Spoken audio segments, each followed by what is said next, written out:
नमस्कार, सत श्री अकाल दोस्तों। आज के टॉपिक पे बात करना मेरे को लगा कि बहुत ज़्यादा इम्पॉर्टेंट है।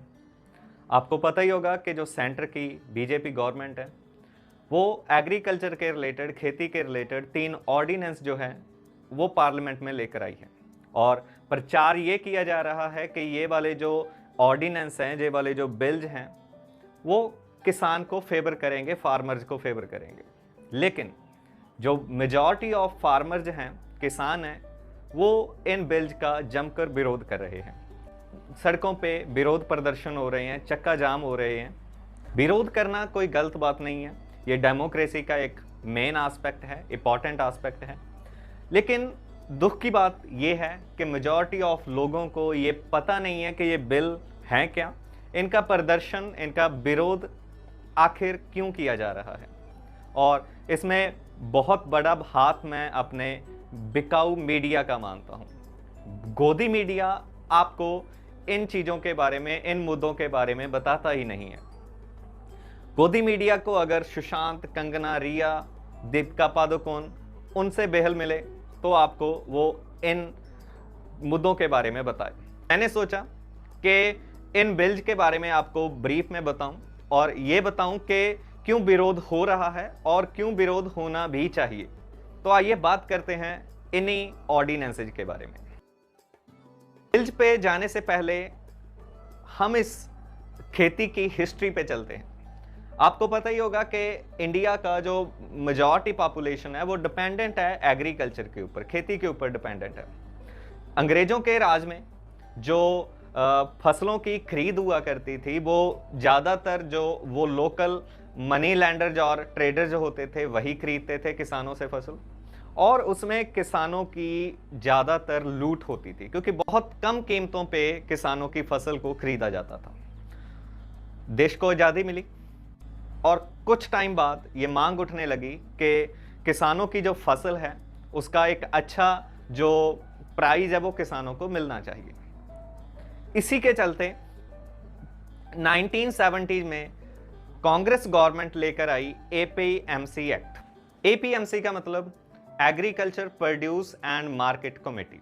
जी हाँ, ये पूरे नेशन वाइड एक सिस्टम बनाया गया। एपीएमसी के तहत हर एक ज़िले में, हर एक गांव में एक जगह पे मंडी बनाई गई जिसमें बोला गया कि जो किसान हैं वहाँ पे अपनी फसल जो है वो बेच सकते हैं। और इसमें एक अच्छी बात ये थी कि सरकार ने एक एमएसपी तय कर दिया था फसलों का। एमएसपी का मतलब है मिनिमम सपोर्ट प्राइस, मतलब न्यूनतम समर्थन मूल्य, जिससे कम कीमत पे कोई भी जो ट्रेडर है, कोई भी जो मिडल मैन है वो किसान की फसल नहीं खरीद सकता। उसको कम से कम उतनी वैल्यू जो है वो देनी पड़ेगी किसान को अगर उसने किसान की फसल खरीदनी है। तो ये कुछ हिस्ट्री थी। अभी तक यही सिस्टम जो है वो चलता आ रहा था। तकरीबन 7000 मंडियां जो हैं वो पूरे देश में बनाई गई, जिसके अंदर फसल की खरीद बेच जो है अभी तक चलती आ रही थी। अब चलते हैं कि जो ऑर्डिनेंसेस पास किए हैं सेंट्रल गवर्नमेंट ने वो क्या हैं और क्या चेंजेस वो सुजेस्ट करते हैं खेती के रिलेटेड। पहले ऑर्डिनेंस को समझिए। पार्लियामेंट का सेशन जब ना चल रहा हो और किसी कानून को लाने की इमरजेंसी अगर आ जाए तब जिस बिल को लाया जाता है उसको ऑर्डिनेंस बोला जाता है। अब आपको पता है कि कोरोना वायरस के कारण जो पार्लियामेंट की गतिविधियां हैं वो काफ़ी ज़्यादा लिमिटेड थी, तो मोदी गवर्नमेंट ने इन बिल्स को एज ऑर्डिनेंस लेकर आई। ऑर्डिनेंसेस क्या हैं वो आप सुन लीजिए। पहले 3 ऑर्डिनेंस हैं जिनके नाम हैं। पहला ऑर्डिनेंस है the farmers produce trade and commerce bill 2020 और सेकंड जो बिल है that is the farmers empowerment and protection agreement on price assurance and farm services bill 2020 और थर्ड जो है वो है द एसेंशियल कमोडिटीज या फिर अमेंडमेंट बिल 2020। तो ये जो 3 बिल्स हैं इनमें आखिर ऐसा क्या है कि किसानों को सड़कों पे उतरना पड़ा विरोध प्रदर्शन करने के लिए। तो जो पहला बिल है, फर्स्ट बिल मैं पूरा आपको मतलब पढ़कर नहीं सुनाऊंगा, मैं आपको मेन बातें बताता हूं, जो चेंजेस, जो मेन पॉइंट्स हैं जिनके ऊपर विरोध किसान जो है वो कर रहे हैं। इसमें मेन पॉइंट जो है वो गवर्नमेंट जो प्रचार कर रही है कि हमने जियोग्राफिकल रिस्ट्रिक्शन जो हैं वो हटा दी हैं फसलों की ट्रेड के ऊपर। मतलब कि अब किसान जो है वो कहीं पे भी, मतलब कहीं पे भी अपने डिस्ट्रिक्ट से, अपनी स्टेट से बाहर निकल के भी फसल जो है वो बेच सकता है। साथियों, हमारे देश में अब तक उपज और बिक्री की जो व्यवस्था चली आ रही थी, जो कानून थे, उसने किसानों के हाथ पांव बांधे हुए थे। इन कानूनों की आड़ में देश में ऐसे ताकतवर गिरोह पैदा हो गए थे जो किसानों की मजबूरी का फायदा उठा रहे थे। आखिर ये कब तक चलता रहता? और इसलिए इस व्यवस्था में बदलाव करना आवश्यक था, और ये बदलाव हमारी सरकार ने करके दिखाया है।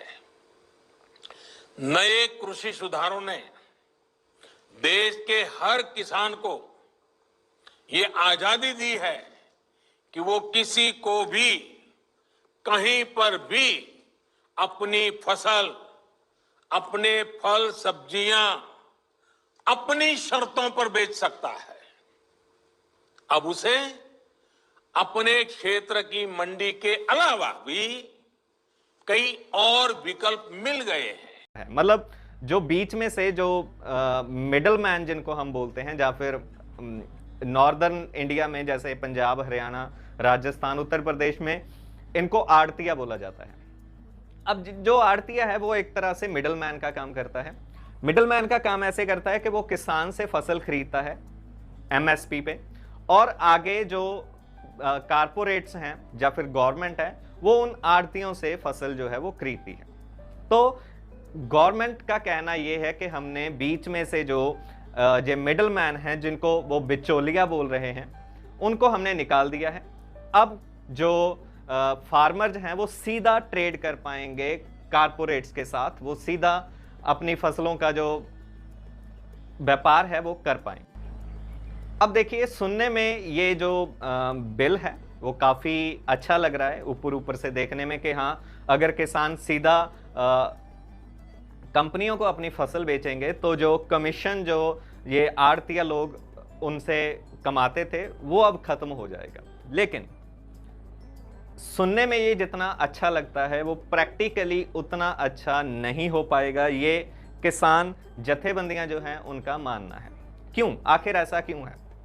देखिए, पहली चीज तो जो एपीएमसी एक्ट था उसमें क्या था कि हर एक डिस्ट्रिक्ट में, हर एक गांव में ऐसे खरीद केंद्र बने हुए थे, और वहां पे जो आड़तिया लोग हैं उनको बकायदा लाइसेंस मिलते थे। वो लाइसेंस जो थे वो गवर्नमेंट से अप्रूव्ड होते थे। अगर कोई भी डिस्प्यूट आता था किसान और उस मिडलमैन के बीच, तो उसमें सीधा जो गवर्नमेंट थी वो इंटरफेयर कर सकती थी। मतलब किसान जो थे वो अपना पक्ष जो है वो रख सकते थे गवर्नमेंट के आगे। मतलब सुनवाई थी किसानों की, कुछ हद तक सुनवाई थी।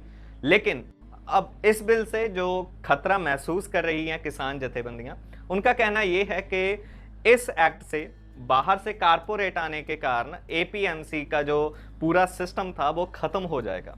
मतलब बहुत जल्दी खत्म नहीं होगा, लेकिन धीरे धीरे एपीएमसी जो है वो खत्म होने के किनारे आ जाएंगे। हालांकि सरकार जो है वो ये कह रही है कि एपीएमसी का सिस्टम जो है वो चलता रहेगा, और एमएसपी का जो भरोसा है किसानों को वो भी दिलाया जा रहा है कि एमएसपी खत्म नहीं होगा।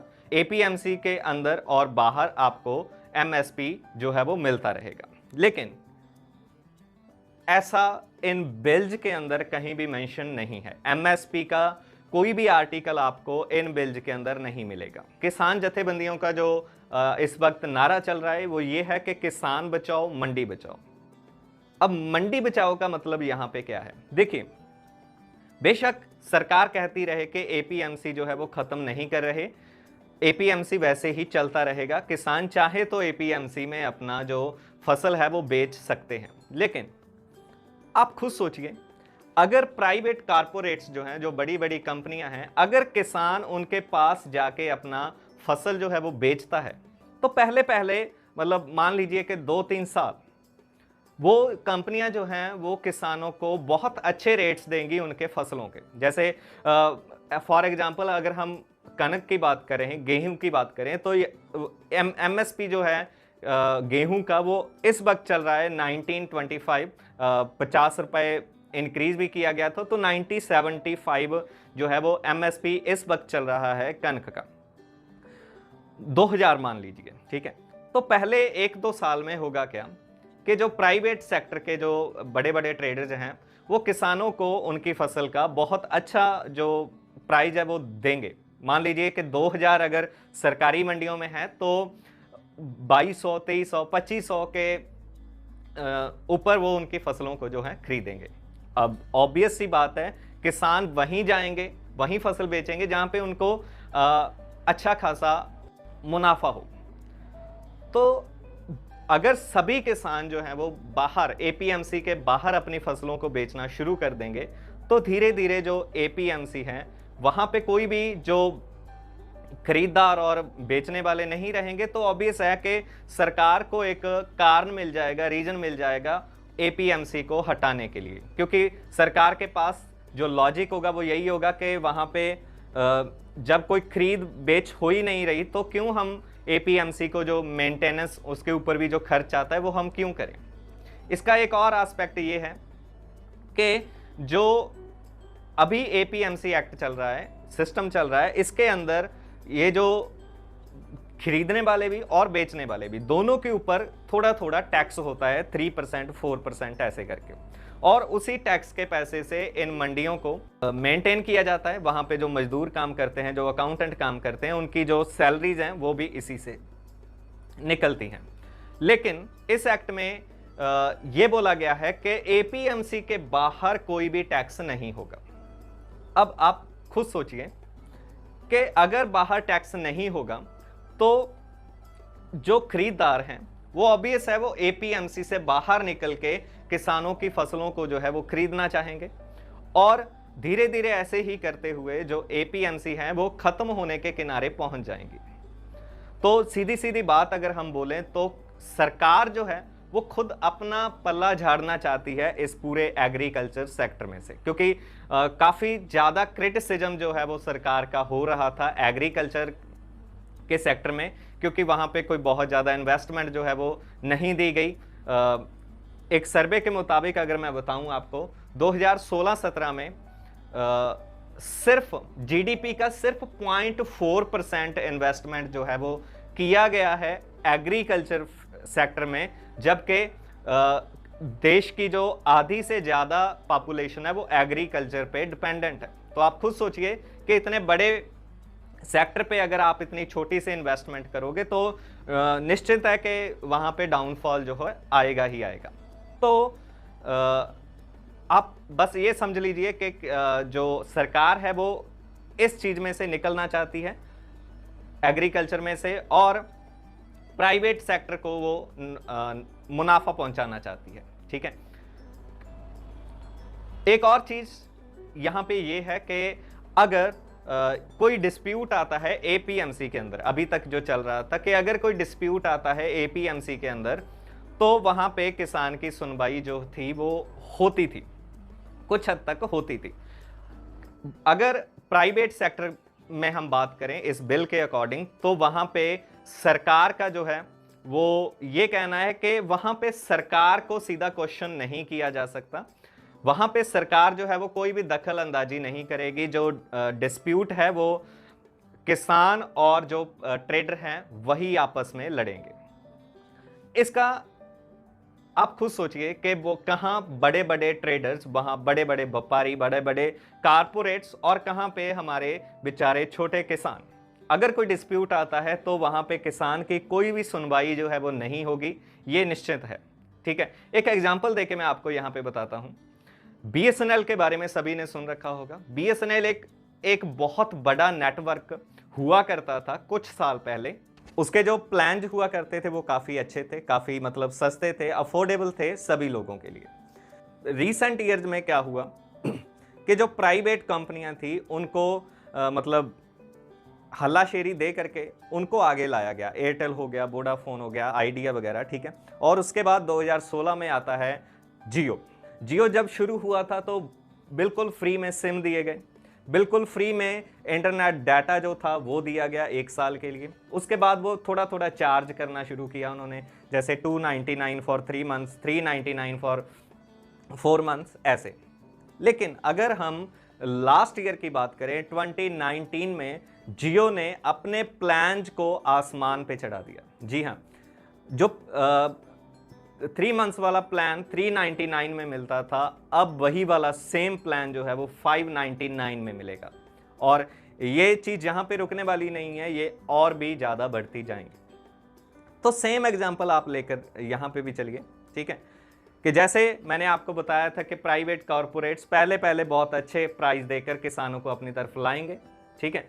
उधर एपीएमसी का मंदा हाल हो जाएगा, तो किसानों के पास कोई और ऑप्शन ही नहीं बचेगा अपनी फसल बेचने प्राइवेट सेक्टर्स के सिवाय, ठीक है। जैसे हमारे पास अब जियो, एयरटेल के वगैरह कोई ऑप्शन नहीं बचा है, क्योंकि बीएसएनएल हमने खुद खत्म कर दिया, ठीक है, खत्म कर दिया है। अगर अब बीएसएनएल अगर प्लान की जो प्राइजेज हैं वो बढ़ाता, तो हम सरकार को क्वेश्चन कर सकते थे कि क्यों जो प्लान हैं वो इतने इंक्रीज किए जा रहे हैं। लेकिन क्या अब हम सरकार को ये बोल सकते हैं कि क्यों जियो अपने जो प्लान हैं उनके रेट्स इंक्रीज करता जा रहा है? नहीं कर सकते। तो सेम चीज यहां पे होगी दोस्तों। प्राइवेट सेक्टर में जो कोई भी कारपोरेट्स अगर फसल खरीदेंगे, कोई डिस्प्यूट होता है, तो हम सरकार को क्वेश्चन नहीं कर पाएंगे कि उन्होंने हमारी फसल इतने में खरीदी, उन्होंने इतने में खरीदी, क्योंकि सरकार ने पहले ही ये बोल दिया है कि इसमें सरकार की कोई भी दखल अंदाजी जो है वो नहीं होगी। इसकी फ्रेश एग्जांपल मैं आपको बता सकता हूं। गुजरात में पेप्सिको, जो कि एक बहुत बड़ी कंपनी है, पेप्सिको ने किसानों को शू किया है कि उनके जो पोटैटोज थे, आलू थे, वो घटिया क्वालिटी के थे, ठीक है। तो वहां पे अब आप खुद सोचिए कि एक तरफ पेप्सिको जैसी बहुत बड़ी ट्रेड कंपनी और कहां पे गुजरात के छोटे छोटे जो किसान हैं। तो सुनवाई किसान की होगी ऐसा मेरे को तो कम ही उम्मीदें हैं। तो इसके बाद और मैं आपको बता दूं कि जो सरकार प्रचार कर रही है कि हमने जियोग्राफिकल रिस्ट्रिक्शन जो हटा दी हैं, अब जो किसान है वो कहीं पे भी जाके अपना जो फसल है वो बेच सकता है। ऐसी कोई भी रिस्ट्रिक्शन पहले थी ही नहीं। सीरियसली, जो आड़तिया लोग थे, जो मिडल मैन थे, उनके ऊपर रिस्ट्रिक्शन थी कि वो सिर्फ अपने इलाके में ही फसल की जो खरीद है वो कर सकते हैं। लेकिन किसानों पे ऐसी कोई भी बंदिश नहीं थी कि वो किसी और डिस्ट्रिक्ट में जाके या फिर किसी और स्टेट में जा करके अपनी फसल जो है वो नहीं बेच सकता। इसका एक और एस्पेक्ट अगर हम देखें, हमारे भारत के जो 90% से ज़्यादा किसान हैं वो अपने डिस्ट्रिक्ट से बाहर जाकर भी फसल जो है वो नहीं बेचते। उसका एक बहुत बड़ा रीज़न ये है, एक तो फसलों के जो प्राइजेज हैं वो उनको उतने नहीं मिलते, दूसरा एक डिस्ट्रिक्ट से दूसरे डिस्ट्रिक्ट जाने में जो ट्रांसपोर्टेशन का खर्चा होगा, जो स्टोरेज का खर्चा होगा, वो काफ़ी ज़्यादा है।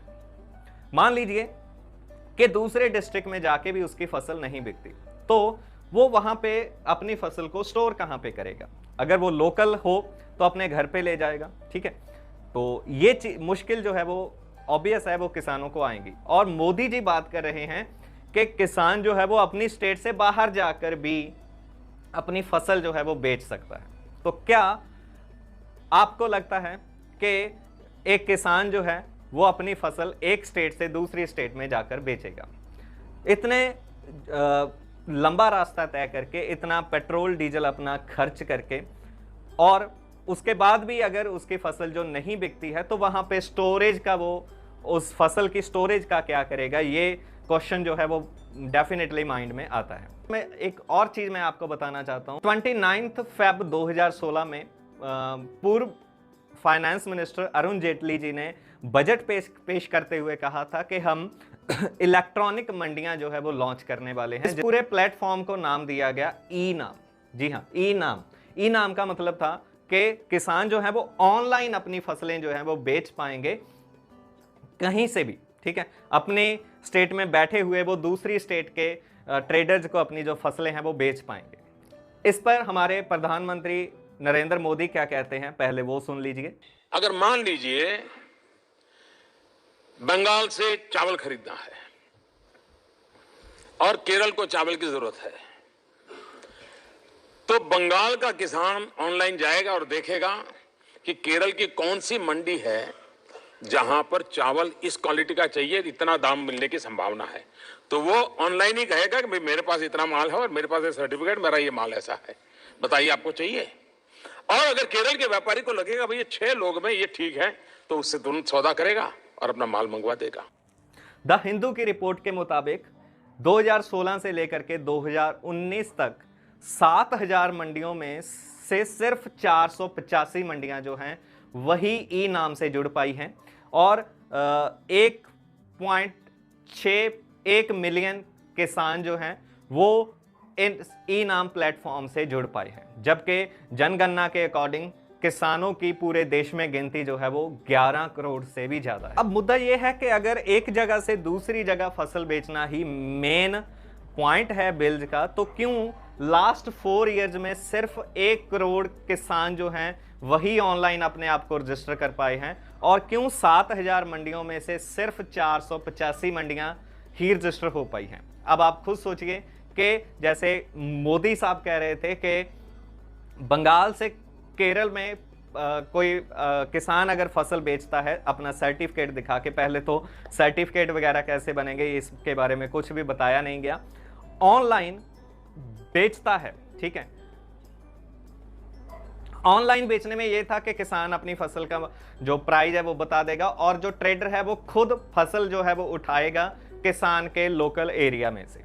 अब आप खुद सोचिए कि अगर पिछले 4 सालों में ये वाला सिस्टम, ऑनलाइन उठाने वाला सिस्टम अगर बुरी तरह से फेल हुआ है, तो क्यों आज ऑफलाइन एक स्टेट से दूसरी स्टेट में फसल बेचने का कंसेप्ट जो है वो लाया जा रहा है, जो कि अगेन बुरी तरह फेल होगा। वहां पे ऑनलाइन में ट्रेडर ने फसल उठानी थी, ऑफलाइन में किसान खुद अपनी फसल लेकर जाएगा दूसरी स्टेट में, जिसका ट्रांसपोर्टेशन का खर्चा डेफिनेटली बहुत ज्यादा होगा। दूसरा जो बिल था इसमें यह था कि जो प्राइवेट कारपोरेशन हैं वो पहले ही किसान के साथ अपना एक कॉन्ट्रैक्ट कर पाएंगी, किसान उनके साथ कॉन्ट्रैक्ट कर पाएंगे कि वो फसल के पकने से पहले ही उनके साथ एक कॉन्ट्रैक्ट करेंगे कि हम इतने प्राइस में आपकी जो फसल है वो खरीदेंगे। अब हमारे किसान इतने पढ़े लिखे नहीं हैं कि वो इतने बड़े बड़े मगरमच्छ ही बोलूंगा मैं, ये जो प्राइवेट बड़े बड़े कारपोरेशन हैं उनके बड़े बड़े जो कॉन्ट्रैक्ट हैं उनको पढ़ पाए, उनको समझ पाए और ऑब्वियस है वो सीधा साइन कर देगा, उसमें पता नहीं कौन कौन सी शर्तें जो हैं वो रहेंगी, ठीक है। और इसके साथ ही ये भी है कि अगर समर्थन मूल्य, ठीक है, बढ़ता है उस कॉन्ट्रैक्ट के बाद, तो डेफिनेटली किसान को वहां पे नुकसान होगा।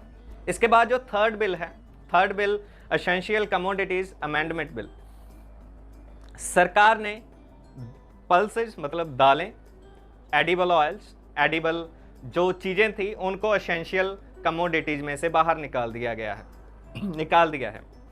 यही नहीं, पोटैटोज और ऑनियन को भी एसेंशियल कमोडिटी से बाहर निकाल दिया गया है। इससे एक बहुत बड़ा फर्क जो है वो पड़ेगा। कैसे? जब तक ये वाली चीजें थी एसेंशियल कमोडिटीज में, तो एसेंशियल कमोडिटीज के लिए एक कानून था कि इनकी अनलिमिटेड अमाउंट में स्टोरेज नहीं की जा सकती। एक अमाउंट निर्धारित होती थी, इससे ज़्यादा कोई भी व्यापारी, कोई भी आड़तिया जो है वो ये वाली चीज़ें स्टोर करके नहीं रख सकता था। अब क्योंकि ये वाली चीज़ें हैं जो एसेंशियल कमोडिटीज से हटा दी गई हैं, इसीलिए अब इनके अनलिमिटेड स्टोरेज पे कोई भी बंदिश, कोई भी रिस्ट्रिक्शन जो है वो नहीं रही है। अब व्यापारी क्या करेंगे? वो ये करेंगे कि जब इन चीज़ों की कीमतें कम हैं तब वो अपना सामान जो है वो नहीं बेचेंगे, वो उनको स्टोर करे रखेंगे, और जब कीमतें जो है वो ज़्यादा होंगी तब उन चीज़ों को वो बेचना शुरू करेंगे। जब किल्लत आएगी तब लोगों को यही वाली चीज़ें जो हैं वो बहुत ज़्यादा हाई रेट्स में मिलेंगी। किल्लत आएगी नहीं, किल्लत बनाई जाएगी। आर्टिफिशियल इन्फ्लेशन जो है वो बनाई जाएगी इन चीज़ों को स्टोर कर करके। ऑब्वियस किल्लत आएगी इन चीज़ों की, और इन चीज़ों के जो प्राइजेज हैं वो भी स्काई हाई हो जाएंगे। इसके बिना इन जो चीज़ें थी एसेंशियल कमोडिटीज़ में, इनके ऊपर कोई भी टैक्स जो है वो नहीं होता था खरीदने पे, लेकिन अब इनके ऊपर जो टैक्स है वो भी लगाया जाएगा। तो आई होप कि आपको ये जो पूरा फंडा था एग्रीकल्चर ऑर्डिनेंसेज का ये समझ में आ गया होगा। आशा करता हूँ कि आप अब से और ज़्यादा अवेयर हो करके अपने जो मेन मुद्दे हैं, जो एजुकेशन, एग्रीकल्चर, जो हेल्थ और एम्प्लॉयमेंट के ऊपर ज़्यादा ध्यान देंगे, बजाय के फालतू के मुद्दे जो हमें दिखाए जा रहे हैं इस गोदी मीडिया के द्वारा, उनके ऊपर कम ध्यान दे करके। इस वीडियो को अगर पसंद आई हो तो आप शेयर कीजिए अपने दोस्तों के साथ, ताकि वो भी इन चीज़ों के बारे में जान पाएँ। कोशिश करूँगा कि ऐसी ही वीडियोज़ फ्यूचर में भी मैं लेकर आता रहूँ, क्योंकि इन चीज़ों को हमें ज़्यादा से ज़्यादा स्प्रेड करना होगा, क्योंकि मीडिया ये चीज़ें हमें नहीं दिखाएगा। तो इंडिपेंडेंट मीडिया बन करके हमें इन चीज़ों को स्प्रेड करना होगा, तभी जो अवेयरनेस है वो आ पाएगी। वीडियो को अगर पसंद आई हो तो लाइक कर दीजिएगा, चैनल को सब्सक्राइब कर लीजिएगा for more videos. Thank you, thanks for watching.